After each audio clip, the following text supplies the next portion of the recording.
আপনি হিসাব করে মিলান তো বাংলাদেশের সাথে কি সমস্যা কি প্রশাসনিক কি কারণ? এর চাইতে আবার কি কবরের নিচের ওয়াজ করব? স্ত্রীর গুণাগুণ বললেও যদি আপনার সমস্যা হয়, এ মাহফিল দিয়েছেন কেন? আগামীতে মমতাজ গান দেবেন, বলবে বিশেষ মোনাজাত করেন। কিসের মোনাজাত? এখন তো মোনাজাত করলে বদদুয়া করব।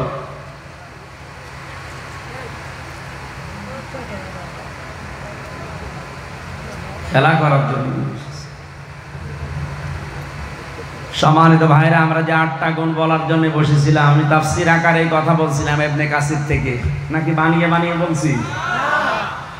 অন্যান্য দেশের মুসলিমদের সন্তানাদি আর স্ত্রীর প্রতি যে দায়িত্ব কোরআন দিয়ে তারা যেভাবে বুঝেছে, আমাদের ওইভাবে বোঝা সম্ভব হচ্ছে না। আমরা আকর্ষণীয় মনে করে তাদের কারণে আজ আখিরাত ধ্বংস করে ফেলছি। আল্লাহ আমাদেরকে সূরা আলে ইমরানের 14 নম্বর আয়াতটা বোঝার তৌফিক দিন না।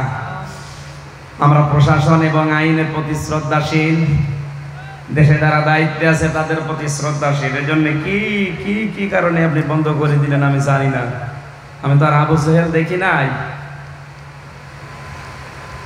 আমার তো মনে হয় কোরআনে কারিমের এই হেদায়েতমূলক কথাগুলো যারা বলতে দেয় না, আবু জেহেল যদি দেখতে চান ওই মানুষগুলোকে দেখে দেন। এরা মারা গেলে এদের জানাজা দেওয়া, কবরে দেওয়া বেকার হবে। আল্লাহুম্মা আমিন। রব্বানা যালামনা আনফুসানা ওয়া ইল্লাম তাগফির লানা ওয়া তারহামনা লানাকুনান্না মিনাল খাসিরিন। রব্বুল আলামিন, বড় আশা নিয়ে কোরআনে কারীম প্রচার করার জন্য সেই কুষ্টিয়া থেকে চট্টগ্রাম পর্যন্ত এসেছিলাম। তাফসীর আকারে তাফসীরুল কোরআন মাহফিলে এই কথা বলার চেষ্টা চালাচ্ছিলাম।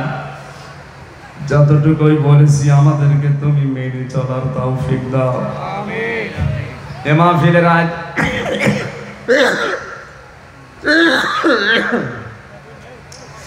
আয়োজন যারা করেছে, শোনার জন্য যারা এসেছে, মূল কথাগুলো আমরা বলতেও পারলাম না। যতটুকুই বলেছি আমাদের জীবনে আমল করার তৌফিক দাও, আমিন। আগামীতে এই মাহফিলটা কোরআনের প্রচারের জন্য আরো বিশাল আকারে মঞ্জুর করে না, আমিন। যারা এই কোরআনের প্রচারের সাথে জড়িত তাদেরকে হেদায়েত নসিব করো, আমিন। যারা না বুঝে বন্ধ করে দিল তাদেরকে হেদায়েত নসিব করো, আমিন। এলাকায় মাটির নিচে যত মানুষ কবরে আছে এদেরকে মাফ করে দাও, আমিন। যখনই মরণ আসবে একবার হলেও যেন পড়তে পারি লা